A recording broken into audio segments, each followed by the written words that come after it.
Hello बच्चों, class 11 physics में आज हम लोग चैप्टर 4 का एक नया टॉपिक पढ़ेंगे। इस टॉपिक का नाम है बल आघूर्ण और जड़त्व आघूर्ण में संबंध।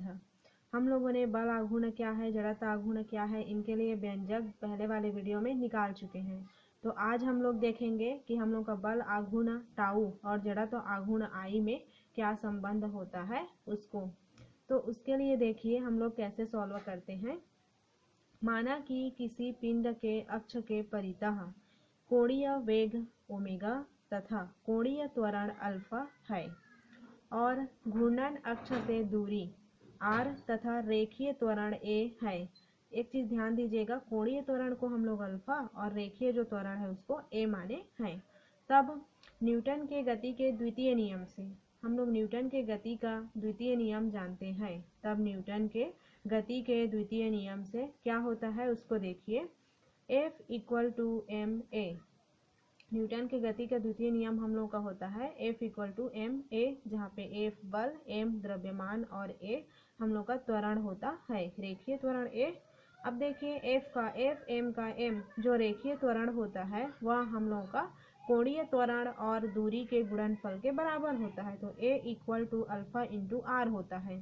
तो यहाँ पे a के जगह में मैं रख दी अल्फा इंटू आर। ये हो गया इक्वेशन नंबर फर्स्ट। अब आगे देखिए बल आघूर्ण। बल आघूर्ण का फॉर्मूला क्या होता है, हम लोग को बल आघूर्ण और जड़त्व आघूर्ण में संबंध दिखाना है।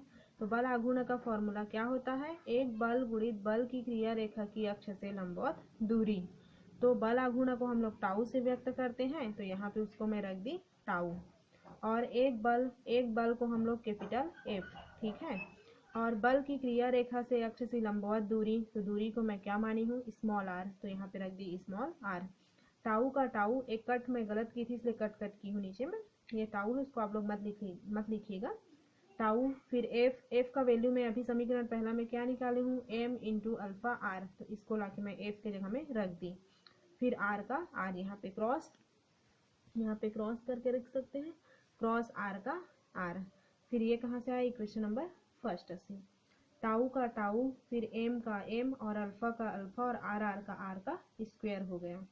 ये तो मेरा सिंपल एक जो पिंड है उसके लिए निकाली। तो बहुत सारे एक पिंड में बहुत सारे बल आघूर्ण लगेंगे, टाउ 1 टाउ 2 टाउ 3 हो गया। तो उसके लिए हम लोग निकालेंगे तो द्रव्यमान भी हो जाएंगे m1 m2 m3 और दूरी भी हो जाएगी r1 r2 और r3। तो यहाँ पे देखिए टाउ 1 इक्वल टू मेरा क्या हो जाएगा, इसमें m1 और मेरा जो कोणीय त्वरण है ना अल्फा, वो कांस्टेंट राशि रहेगा, वो मतलब उसका मान नहीं बदलेगा। तो अल्फा का अल्फा रहेगा, m का m1 हो गया, r का r1 हो गया। इसी प्रकार टाउ 2 के लिए क्या हो जाएगा, m2 अल्फा r2 का स्क्वायर, फिर टाउ 3 के लिए m3 अल्फा r3 का स्क्वायर। तो इन सब के लिए अब मैं संपूर्ण जो मेरा बल आघूर्ण है उसको ज्ञात करूंगी। संपूर्ण बल आघूर्ण, तो उसको देखिए क्या होता है। संपूर्ण बल आघूर्ण टाउ इक्वल टू हो जाएगा tau 1 plus tau 2 plus tau 3, ठीक है।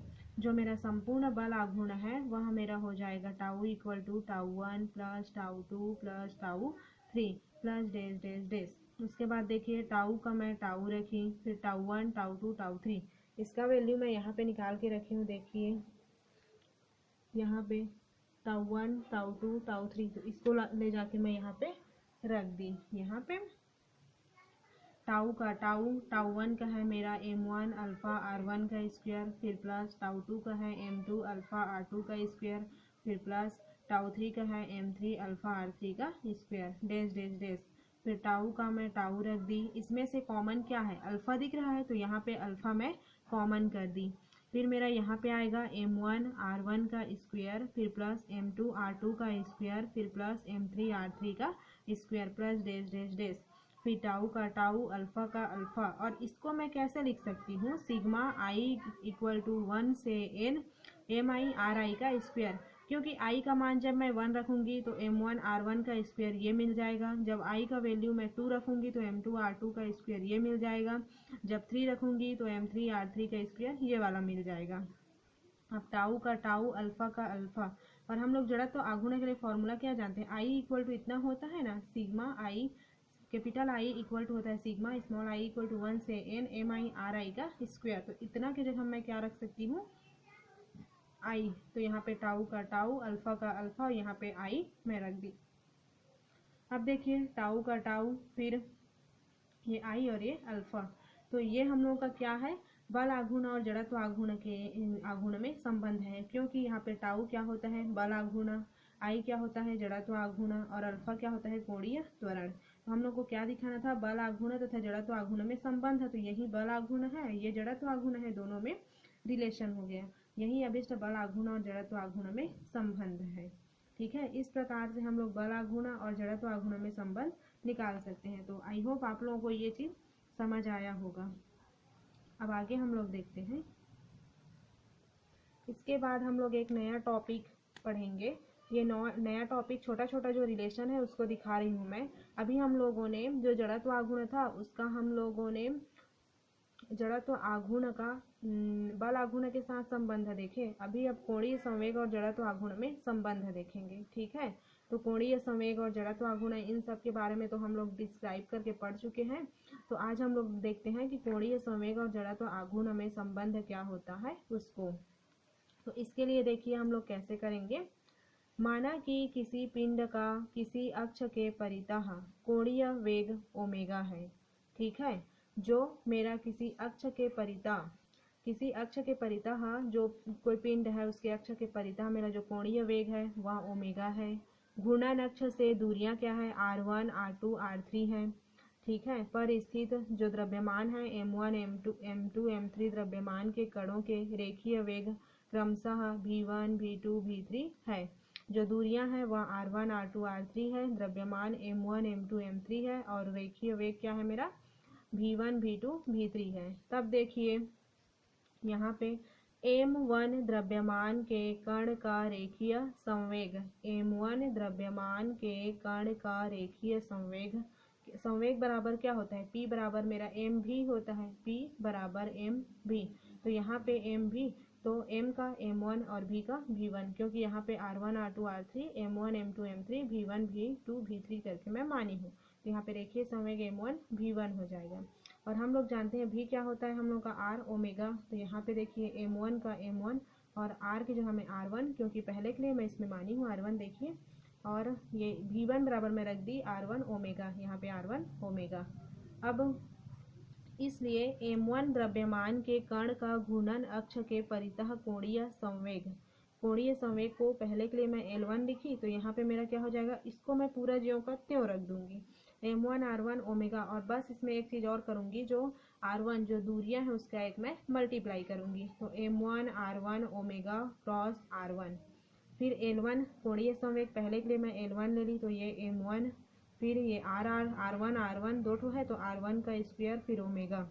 इसी प्रकार L2 इक्वल टू हो जाएगा 1 के लिए हमें 2 हो जाएगा m2 r2 का स्क्वायर ओमेगा, फिर L3 के लिए हो जाएगा m3 r3 के स्क्वायर का ओमेगा। ये हो गया। अब मैं संपूर्ण जो मेरा कोणीय संवेग है उसके लिए निकालूंगी, तो उसमें मैं L1 L2 और L3 का वैल्यू वहाँ पे पुट करूंगी। ठीक है, तो देखिए यहाँ पे संपूर्ण पिंड का घूर्णन अक्ष के परितः कोणीय संवेग, संपूर्ण पिंड का घूर्णन अक्ष के परितः कोणीय संवेग L इक्वल टू क्या हो जाएगा, L1 plus L2 plus L3, L का L, अभी मैं L1 L2 L3 का वैल्यू निकाली थी उसी को यहाँ पे रख रही हूँ। L1 का निकाली थी m1 r1 का स्क्वायर ओमेगा, प्लस L2 का निकाली थी m2 r2 का स्क्वायर ओमेगा, फिर प्लस L3 का निकाली थी m3 r3 का square omega, plus dash dash डेस L का L। इसमें से सब में कॉमन क्या है, ओमेगा, जो मेरा कोणीय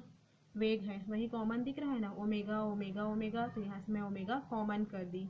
तो यहाँ पे बचा मेरा m1 r1 का स्क्वायर प्लस m2 r2 का स्क्वायर प्लस m3 r3 का स्क्वायर प्लस डेस डेस डेस, फिर L का L, ओमेगा का ओमेगा। और इसको मैं किस प्रकार से लिख सकती हूँ, 1 1 है, फिर 2 2 है, 3 3 है, तो सिग्मा आई इक्वल टू 1 से n m i r i का स्क्वायर, क्योंकि जब मैं i का वैल्यू 1 1 रखूंगी तो यहाँ पे 1 1 आ जाएगा, 2 रखूंगी तो यहाँ पे 2 2 आ जाएगा i का वैल्यू, जब आई का वैल्यू 3 रखूंगी तो ये 3 3 आ जाएगा।